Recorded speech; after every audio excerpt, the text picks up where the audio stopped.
আসসালামু আলাইকুম এভরিওয়ান, কেমন আছো তোমরা সবাই? আশা করি তোমরা সবাই ভালো আছো। সো আজকে তোমাদের এসএসসি ভোকেশনাল গণিত 2 এর দশম শ্রেণীর গণিত 2 এর পার্ট 9 এর সাজেশন দিব ম্যাথের। সো তোমরা যদি আমাদের এই ইউটিউব চ্যানেলে যদি নতুন সদস্য হয়ে থাকো তাহলে আমাদের চ্যানেলটিকে সাবস্ক্রাইব করে পাশে থাকিও, এবং ভিডিওটি যদি ভালো লাগে তাহলে একটা লাইক আর তোমার মূল্যবান কমেন্টটা করে যাবে। সো চলো আর বেশি কথা না বাড়িয়ে মূল ভিডিওটি শুরু করা যাক। আজকে তোমাদের সাজেশন দিব নবম অধ্যায়ের।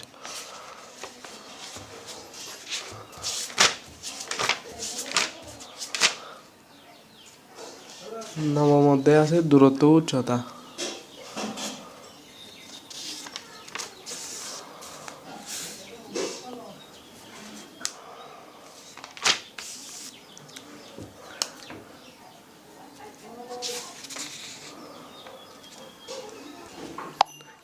এক নাম্বার আছে একটা,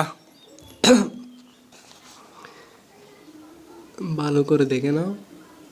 একটি টাওয়ারের পাদদেশ থেকে 75 মিটার দূরে ভূতলস্থ কোনো বিন্দুতে টাওয়ারের শীর্ষের উন্নতি 30 ডিগ্রি হলে টাওয়ারের উচ্চতা নির্ণয় করো। 2 নাম্বার আছে এটা, 18 মিটার দৈর্ঘ্যের একটি মই ভূমির সাথে 45 ডিগ্রি কোণ উৎপন্ন করে দেওয়ালের ছাদ স্পর্শ করে দেওয়ালটির উচ্চতা নির্ণয় করো।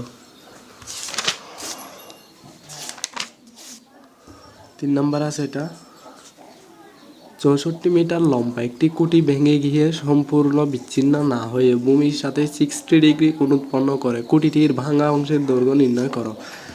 আশা করি তোমরা এই অধ্যায় থেকে এগুলো করলে, এই 3টা ম্যাথ করলে হয়ে যাবে। এই 3টার মধ্যে থেকে তোমরা একটা পেতে পারো ইনশাল্লাহ। আমার দোয়া থাকবে তোমরা যাতে এসএসসি পরীক্ষায় ভালো রেজাল্ট করতে পারো। সো তোমরা আমার জন্য দোয়া করবা।